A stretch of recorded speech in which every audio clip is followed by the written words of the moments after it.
آتی ہے کہ تصوف کے اندر کم بولنا، کم کھانا، کم میل جول، اس کو آپ کس انداز سے دیکھتے ہیں؟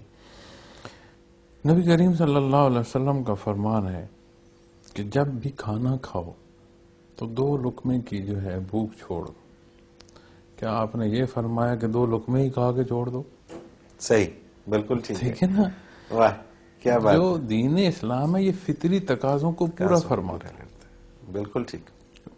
وجود کی ضروریات کے لیے ضروری ہے کہ اسے نیند جو ہے جتنی ضرورت ہے اور سونے کے وقت سویا جائے۔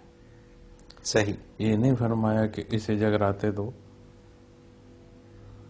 یہ بات جس نقطے سے یا جس پہلو سے آپ کر رہے ہیں کہ کم بولا، کم کھایا، کم سویا جائے، یہ عموماً ان لوگوں کے لیے کئی استاد یہ شرائط رکھ دیتے تھے کہ جن کی توجہ جو ہے وہ مرکوز نہیں ہو سکتی تھی کہ یہ اس چیز کی احتیاط کریں۔ اب کم بولنے میں حضرت کا جو مزاج تھا وہ یہ تھا کہ فضول بات نہیں فرماتے تھے۔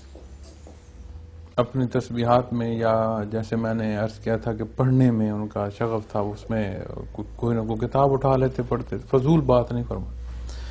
اب جب آپ کو فضول بات نہیں کر رہے اور جو بات کر رہے ہیں وہ دین کی بات کر رہے ہیں تو اس کو اس پیرائے میں تو لایا ہی نہیں جا سکتا کہ کم بولنے یا زیادہ بولنے کی بالکل بات صحیح، آ سکتی۔ تو بالکل اگر صحیح۔ دین جانتے ہیں اور ضرورت ہے دین کو بیان کرنے کی تو پھر آپ گفتگو جتنی زیادہ کریں گے وہ تو اور ایک عبادت کے پہلو میں عبادت بھی کے داخل پہلو، ہوتی جائے گی اور دینی فریضہ بھی ادا ہوتا چلا جائے گا۔ بالکل ٹھیک، بالکل۔